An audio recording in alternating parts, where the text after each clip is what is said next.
Well, it was just about a perfect afternoon last Sunday as the Chiefs dominated the Ravens in all three phases, and now back to 500 and only one game back in the division standings. The Chiefs will look to make it 3 in a row in a matchup against the Jags on Monday Night Football.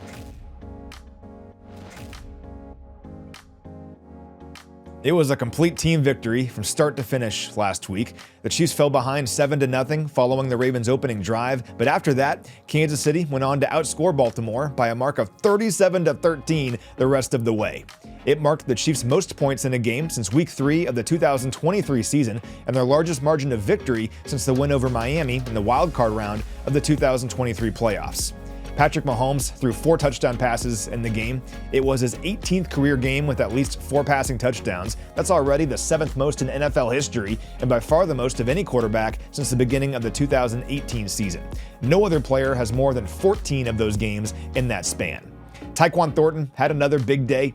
He now has 10 catches for 182 yards and 3 touchdowns on the season, while averaging the 3rd most yards per catch of any player in the NFL at just over 18.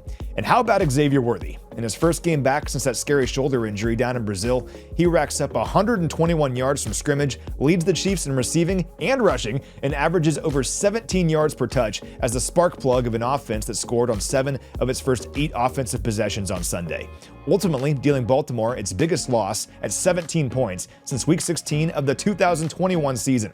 And I understand the Ravens were missing several players on defense, but that's football. The Chiefs have been missing at least one major offensive weapon for over a calendar year now. These things happen, but it was still up to the Chiefs' offense to score, and that's exactly what they did. The defense, meanwhile, was outstanding once again on Sunday, holding Baltimore to just 20 total points, and really just 13 points while the game was still in question. It marked just the 9th time since the beginning of the 2023 season that the Ravens were held to 13 or fewer points entering the 4th quarter of a game, and remarkably, the Chiefs are responsible for 3 of those games, doing so in each of their last 3 matchups against Baltimore.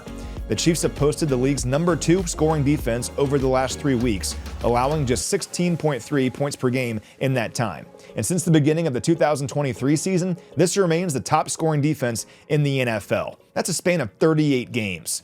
The Chiefs forced 2 turnovers on Sunday. That's now 2 games in a row with multiple takeaways. And look at these pressure numbers from last week. The Chiefs generated pressure on Lamar Jackson on 51.9% of his dropbacks, so 14 of 27. And they only blitzed him 9 times. On non-blitz downs, they created pressure on 10 of 18 dropbacks. In other words, this is now 2 games in a row in which the Chiefs have created a pressure rate of over 50% despite blitzing fewer than 10 times. That's a big deal.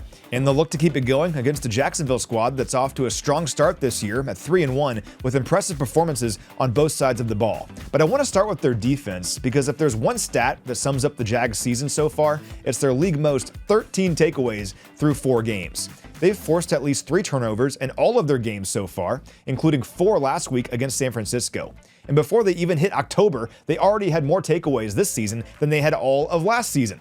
They had just 9 last year. That was dead last in the NFL. A season later, they lead the league in takeaways, interceptions with 9, possessions that begin in opponent territory with 9, and points scored immediately following takeaways with 41. That last category accounts for 43% of their total points for the season. So protecting the football is always important, but it's the top priority against these guys. They've been the most opportunistic team in the league this year, and it's up to the Chiefs to avoid the fate of Jacksonville's first 4 opponents by not turning it over. The good news for the Chiefs, and knock on wood here, is they've committed just 1 giveaway all season, and even that was a tip pass that otherwise would have been a touchdown. So let's keep that trend going this week, and if they can do it, the numbers show that opponents have moved the ball on these guys. It's the number 5 scoring defense in the NFL, due in large part to all those takeaways, but it's the number 15 total defense in terms of yards allowed. This is also the 29th ranked 3rd down defense in the league at 45.6%, and they're allowing over 230 net passing yards per game on average. That's 24th in the NFL. But none of that production matters if you turn it over, and to the Jags' credit, they've consistently taken the football away. The Chiefs can't let that happen on Monday night. Now, on the other side of the ball, I think new head coach Liam Cohen has done a great job of simplifying the Jags offense. This is a group that ranked near the bottom of the league in points per game last year and lost 8 of Trevor Lawrence's 10 starts. They've been impressive this year, though, and it begins with their commitment to the running game. Notably, Travis Etienne, a former first-round pick and a 1,000-yard rusher in each of his first 2 seasons in the NFL, who had a somewhat inexplicably down season in 2024, splitting carries with fellow running back Tank Bigsby and averaging just 3.7 yards per rush. Well, Bigsby's gone now, and Etienne looks like his old self, and maybe even better than he used to. He's averaging over 6 yards per carry this season, rushing for the third most yards of any player in the NFL so far. Only Jonathan Taylor and James Cook have been more productive. His 10 runs of double-digit yardage also rank third in the league, and his 170 yards before first contact are the most in the NFL, according to Next Gen Stats.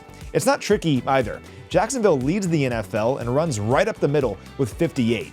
And their average run on first down, it picks up 6.3 yards. That's the third best mark in the NFL. So, the first step in slowing down the Jags offense on Sunday is containing Etienne, because when he gets going, these guys are just tough to get off the field. They're fourth in the NFL in average time of possession at 32 minutes, and they've only trailed for a grand total of 9 minutes and 10 seconds this year. That's the best mark in the league. And of course, the man at the wheel for all of that offensive success has been quarterback Trevor Lawrence, who already has more wins this season than he had all of last year.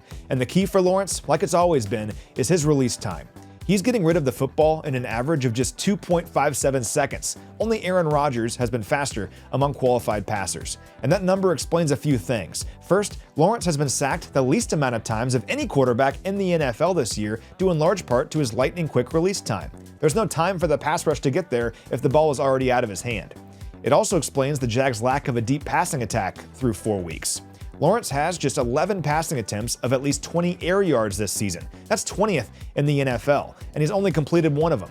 Conversely, Lawrence leads the NFL in attempts of between 10 and 19 yards with 36. He averages just 5.9 yards per attempt. That's 28th in the league. So this offense is all about quick throws and timing. So for the Chiefs, they first need to stop the run, like we talked about earlier, and secondly, they gotta cover Lawrence's first read. That's because when you look at his Pro Football Focus numbers, and I get it, take those with a grain of salt, but his overall quarterback grade, based on their metrics, it drops by 20 points when he holds onto the ball for longer than 2.5 seconds.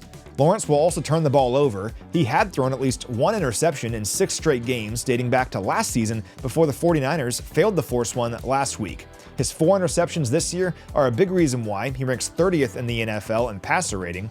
He's also 31st in the league in completion percentage at just 58.3%, but that's not all on Lawrence. These guys lead the NFL in drops with 12. Second-year receiver Brian Thomas Jr. has 3 of those as part of a slow start to his sophomore campaign, but he's still a player the Chiefs will need to keep an eye on at all times in this game. This guy caught 87 passes for nearly 1,300 yards and 10 touchdowns a year ago, and while he's yet to top 60 receiving yards in a game so far this season, he's still probably the Jags' best offensive player, and the Chiefs will need to limit his production on Monday night. So, with all of that in mind, the world certainly looks a whole lot different heading into this game than it did this time last week. The Chiefs are just 1 game back in the AFC West heading into Week 5, and back on the national stage, they'll have a chance to get over 500 for the first time this year on Monday Night Football.